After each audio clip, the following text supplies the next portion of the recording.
Assalamualaikum warahmatullahi wabarakatuh untuk semua siswa 11 IPA ya.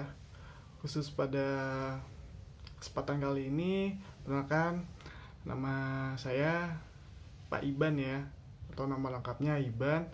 Jadi untuk pelajaran sejarah Indonesia di kelas 11 IPA, Bapak akan mengampu mata pelajaran tersebut. Ya, jadi apa yang sudah kalian baca itu topiknya kan kedatangan bangsa Eropa ya ke Nusantara atau ke Indonesia. Jadi kalau misalkan kita cari tahu lagi, kenapa sih Pak bangsa Eropa tuh bisa sampai datang ke Nusantara? Jadi ini ya poin-poinnya. Poin yang pertama itu karena adanya kemajuan ya, kemajuan dari teknologi kemaritiman, atau bisa disebut tuh maritim itu teknologi tentang apa yang ada di ini ya, transportasi laut ya, seperti kapal, seperti navigasi dan lain sebagainya ya. Dan untuk dilanjutkan, apa sih Pak alasan bangsa Eropa itu datang ke Nusantara? Jadi waktu itu tuh Nusantara tuh posisinya tuh sebagai penghasil ya, penghasil komoditas-komoditas yang dibutuhkan oleh bangsa Eropa. Jadi apa saja eh, komoditas itu ya, seperti rempah-rempah ya. Rempah-rempahnya tuh seperti buah pala, ada cengkeh, kemudian juga ada beberapa tanaman yang hanya ada di Nusantara. Kemudian apa aja sih Pak gunanya rempah-rempah itu? Jadi rempah-rempah itu yang para pedagang Eropa itu sampai mencarinya ke Nusantara itu digunakan sebagai ini ya, sebagai bahan untuk memasak, kemudian juga untuk kesehatan, dan juga ada sebagian yang digunakan untuk mengawetkan makanan. Jadi di sini tuh yang diawetkan untuk menjadi pengawet makanan tuh buah pala ya. Jadi pada masa itu kan bangsa Eropa itu mengalami beberapa musim. Yang paling ekstrim itu ketika di benua Eropa itu mengalami namanya musim dingin.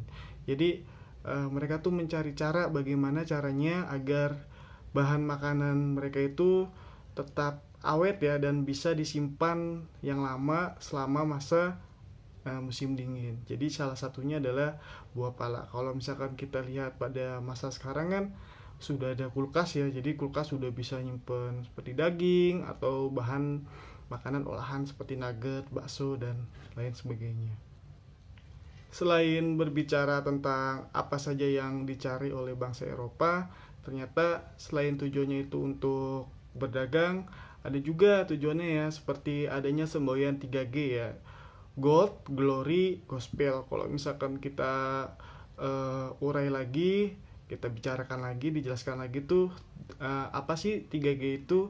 Kalau misalkan dari gold itu berarti ingin mencari keuntungan ya. Artinya gold itu kan emas, artinya tuh keuntungan ya.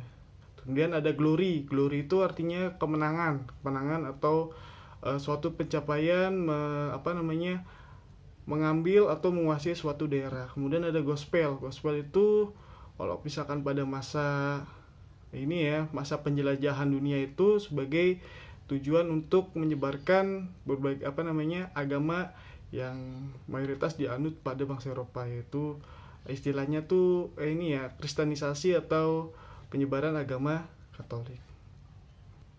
Nah, udah lanjut.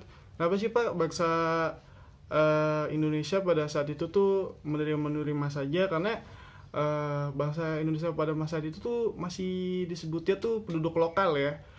Dulu itu belum ada namanya konsep negara Indonesia, yang ada tuh hanyalah sebagai penduduk lokal ya. Jadi penduduk lokal ini tuh biasanya tuh apa namanya, ada pemimpinnya. Jadi pemimpinnya itu seperti kerajaan-kerajaan yang ada di dalam Nusantara. Jadi pada masa itu belum ada Indonesia. Jadi mereka para penduduk-penduduk lokal khususnya yang berada pada daerah pesisir. Jadi tahu nggak pesisir itu apa? Jadi pesisir itu wilayah yang dekat dengan laut ya. Kalau misalkan sekarang itu yang rumahnya atau tempat tinggalnya itu dekat dengan pantai. Jadi para warga lokal yang ada di pesisir ini itu pertama kali yang ini ya, yang berinteraksi dengan para pendatang, yaitu bangsa Eropa. Jadi bangsa Eropanya tuh mana aja sih Pak? Yang pertama datang ke Nusantara itu berasal dari Portugis ya. Portugis itu sekarang tuh Portugal, negaranya pemain sepak bola Cristiano Ronaldo ya. Kemudian ada Spanyol ya, pasti udah pada tahu Spanyol itu di mana. Selain Spanyol ada Inggris ya, ada Inggris yang kemarin kalah pada Piala Eropa, dan yang terakhir itu ada Belanda. Oke lanjut, ternyata dengan datangnya bangsa Eropa ke Nusantara itu tidak selamanya berjalan dengan baik ya, dan tidak selamanya berjalan dengan aman. Karena di balik alasan bangsa Eropa itu datang ke Nusantara kan karena ini ya, ingin mencari rempah-rempah, dan rempah-rempah itu sangat dibutuhkan di Eropa. Apalagi didukung dengan ditutupnya Konstantinopel ya.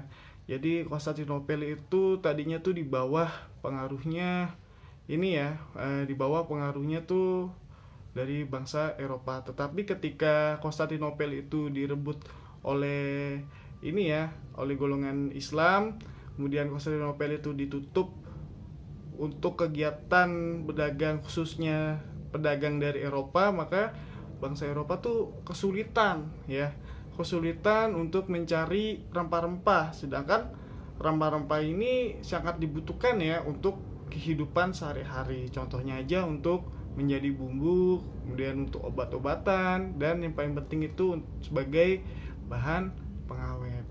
Maka bangsa Eropa tuh memutar otak bagaimana caranya, bagaimana kalau misalkan kita sendiri yang datang ke daerah penghasilnya. Jadi di mana sih daerah penghasilnya itu? Nah, adanya itu di Nusantara. Khususnya adanya itu kalau sekarang itu berada di Maluku ya. Jadi dulu itu Maluku itu, kepulauan Maluku itu menjadi surganya penghasil rempah-rempah. Jadi banyak para pedagang Eropa yang datang ke Maluku. Ya walaupun awalnya mereka cuma datang untuk berdagang, ternyata bangsa Eropa yang datang ke Nusantara ini mempunyai agenda lain ya. Agenda lainnya itu yang paling jelas adalah untuk mendapatkan keuntungan, dan bagaimana caranya agar keuntungannya itu tetap ada.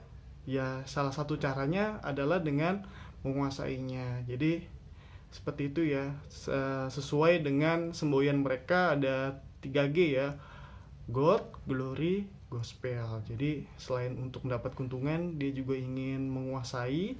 Selain menguasai, ia juga ingin menyebarkan agama ya, agamanya seperti agama Nasrani itu ya. Nah, jadi ya, itu saja penjelasan di awal materi kita. Pada materi minggu depan akan dilanjutkan apa aja sih yang dilakukan bangsa Portugis ketika datang ke Nusantara. Kemudian ada bangsa Spanyol, sudah bangsa Spanyol tuh ada Inggris, kemudian sudah Inggris ada bangsa Belanda. Itu akan dilanjutkan pada pertemuan minggu depan ya. Jadi itu saja yang bisa Bapak jelaskan pada penjelasan kali ini. Semoga bermanfaat. Oke, Bapak Kiri, wassalamualaikum warahmatullahi wabarakatuh.